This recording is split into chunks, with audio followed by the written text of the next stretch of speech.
Bonsoir à tous et à tous, bonsoir à tous les suiveurs et à tous les inconditionnels de Grégoire Omnisport qui va arrêter Abdallah Sima. Lola indi laaj kan mooy arrêter Abdallah Sima may xaar ses réponses en commentaire parce que Sima ne cesse de marquer match sur match, but sur but. Vraiment, c'est la révélation sénégalaise en Europe. Le joueur sénégalais de 19 ans ne cesse d'épater le monde du foot. Vraiment, jaaxal na ñëpp au grand bonheur des Sénégalais parce que le Sénégal a un nouveau talent à polir, a un nouveau talent à donner sa chance en équipe nationale du Sénégal. Vivement le mois de mars pour que Aliou Cissé donne sa chance à Abdallah Sima parce que bu ñu xool performance rek Aliou Cissé il doit appeler Abdallah Sima malgré son jeune âge musul jouer équipe nationale du Sénégal jeune wala équipe nationale du Sénégal senior, mais quand même avec cette performance plus rien n'arrête Abdallah Sima. Jeune ailier, Abdallah Sima a répondu à l'appel du but. Le Sénégalais a permis au Slavia Prague d'ouvrir le score dès la 19e minute de jeu face à Jablonec. Donc, nous avons 3 buts à 0. C'est le 10e but en championnat de Abdallah Sima. Vraiment, c'est le très haut niveau. Donc, Sima, des Sim Tcheredji, Bamotoy Khep, qui va arrêter Abdallah Sima. 10 buts. Vraiment, Sima, c'est le très haut niveau. Donc, vous avez aussi Abdallah Sima Dougalna, mais aussi Amandia Djedjou, Moussi Forma, Amandia Djedjou a marqué lors de la victoire de Mallorca, lors de la dernière journée de Liga. Donc, il a offert une précieuse victoire à Mallorca. Donc, rappelons qu'Amandia Djedjou était blessé et forfait pour la CAN 2019. Mais, dans le temps de jeu avec Getafe, nous Alco Mallorca, actuellement, il s'épanouit, 24 ans, il a inscrit le but de la victoire face à Girona. C'est son 5e but de la saison. Avec cette victoire, Mallorca garde son fauteuil de leader. Donc avec Amandia Djedjou, Mallorca va probablement retrouver la Liga espagnole. Donc ça c'est très clair. Donc benen sujet c'est Mbaye Niang ñu naan day dem Italie, day dem Arabie Saoudite, mais Saint-Étienne revient à la charge pour Mbaye Niang qui est indésirable actuellement du côté du stade rennais. Mbaye Niang va-t-il signer à Saint-Étienne? Réponse dans quelques jours. Donc Manchester United, la pépite Amad Diallo Traoré, le jeune Ivoirien de 18 ans, a marqué son premier doublé. Donc Mounko Dougal, le 30 janvier, samedi, il a inscrit 2 buts magnifiques avec les U23 de Manchester United. Moi, les réserves, la réserve de Manchester United. Son 2e but a été inscrit à la 75e minute de suite à un penalty obtenu par les Mancuniens. Koku, le futur Cristiano Ronaldo. Donc le U23 de Manchester United ont gagné les U23 de Liverpool dans le derby d'Angleterre. 6 buts à 2. Félicitations à Amad Diallo pour ses débuts tonitruants sous le maillot de Manchester United. Donc bientôt, on va le voir avec l'équipe première de Manchester United. Mugabi fait tomber le record de Cristiano Ronaldo. Donc Mugabi, c'est un international ougandais qui a sauté 2,62 m pour marquer avec Mosowell, donc son club en Écosse. Donc 8e de finaliste de la CAN 2019, battu par le Sénégal. L'Ougandais Mugabi a sauté 2,62 m. Alors Cristiano Ronaldo face à la Sampdoria de sauter à 2,56 m. Donc il a battu le record de Cristiano Ronaldo. Donc ça c'est très clair. Donc Idrissa Gana Gueye dans le viseur de Newcastle. Donc information bobu mo wacc Idrissa Gana Gueye pourrait quitter le Paris Saint-Germain. Donc Kerok, donc gars yi génn nañ presse bi ne Idrissa Gana Gueye va rester au Paris Saint-Germain jusqu'à la fin de la saison, mais vu la situation de Gana Gueye, il n'est pas titulaire.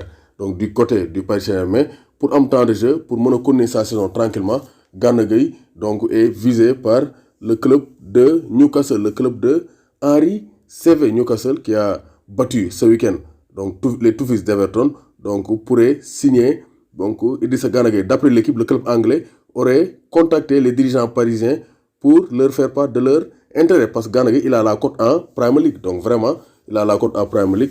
Et il peut aller dépanner le milieu terrain de Newcastle. En tout cas, lors de mon information, Gana Gueye pourrait retrouver l'Angleterre avec Newcastle.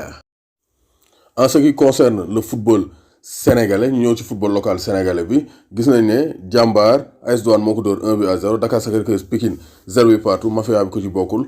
Xiir bi dalee da donc l'équipe d'Ibrahima Sène ne s'est pas imposée face à Dakar Sacré-Cœur. Donc Ndiambour Mbour Petite Côte 1 partout, US Gorée moo dóor NGB 1-0. Génération Foot aussi, ça ne marche plus. Génération Foot depuis 2 ans, ça ne va pas. Ils doivent se Réveillé Casa Sport Génération Foot 0 but partout. Teungueth FC Jaraaf moo ko fekki dóor ko 2-0. C'était le choc au sommet entre les Africains.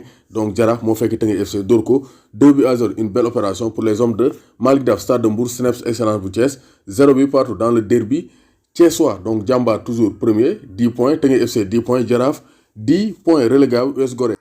NGB Niayes Tally 3 points. Donc le club de Pape Thiaw est mal classé. Niayes Tally vraiment ce n'est plus le Niayes Tally d'Ablaye Seck. Niayes Tally bi ñu doon xam bokkut ak Niayes Tally bi. Donc ñu dem fële ca Ligue 2 sénégalais Ligue 2 sénégalais Demba Diop moo dóor EJ Fatick 2-0. Jamono bu Fatick Kër Madior bu Mbour moo ko fekki dóor ko 1-0. Donc vraiment club Mbour yi ñu ngi ci forme. Ça c'est de très bonne guerre. Allez waa Mbour. Donc Amitié FC moo dóor Africa Promo Foot 1-0.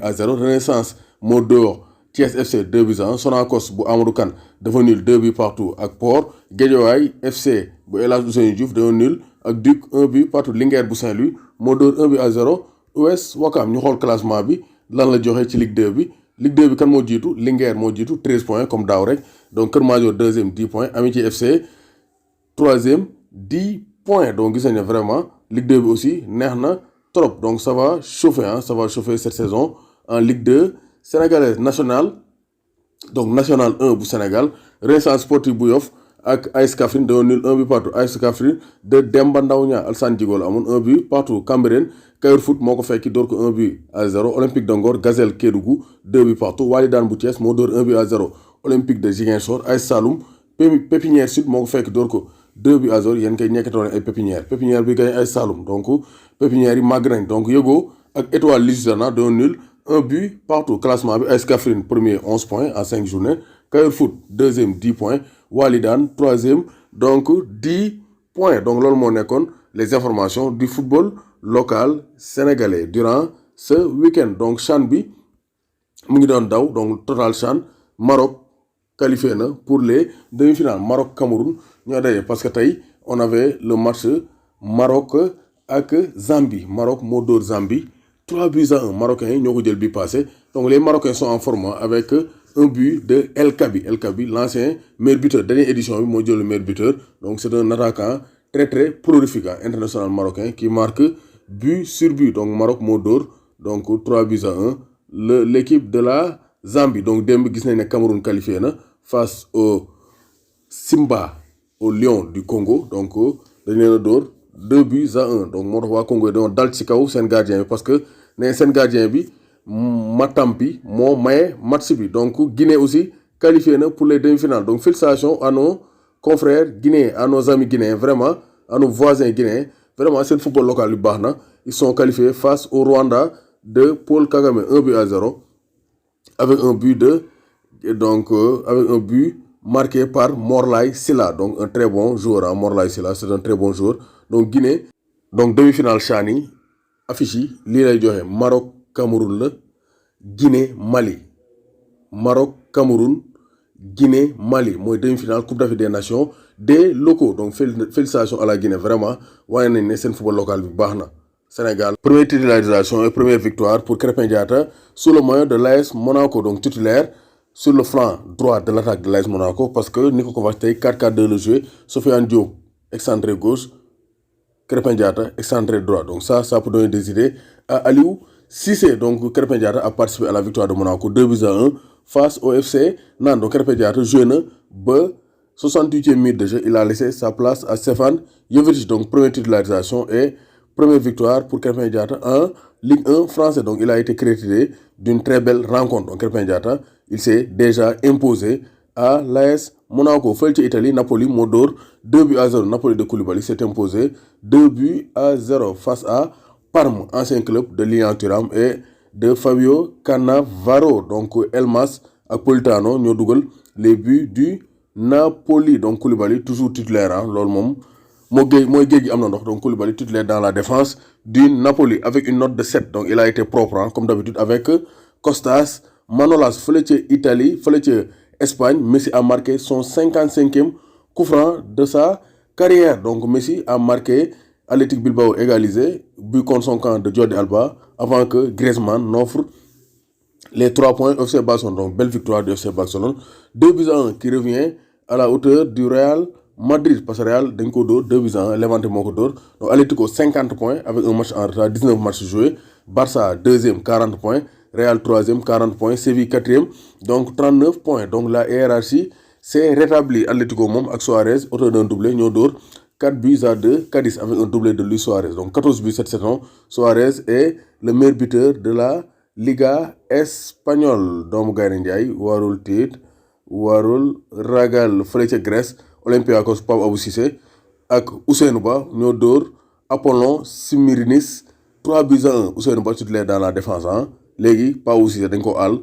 fële ca AS Saint-Étienne donc Ousseynou Ba rek léegi day gérer amatul ay ayloo il va jouer tous les matchs en défense. Je vous souhaite de passer une excellente semaine de football en compagnie de Grégoire Omnisport. Quand c'est important, c'est sur Grégoire Omnisport. Mondial Sport, leader de l'équipementier au Sénégal, vous présente ses offres spéciales en cette fin d'année 2020. Donc déstockage, 3 blousons à 30 000 francs, 2 blousons 25 000, 1 blouson ou bien un sous-vêtement à 15 000 francs, 2 maillots floqués à 20 000 francs, sous-vêtements à 20 000 francs, livraison gratuite. Vous avez les sous-vêtements du Paris Saint-Germain, du Barça, de vos clubs préférés, maillot plus masque à 10 000 francs. Ne vous le faites pas raconter avec Mondial Sport. Équipez-vous en toute sportivité. Contactez le 77 059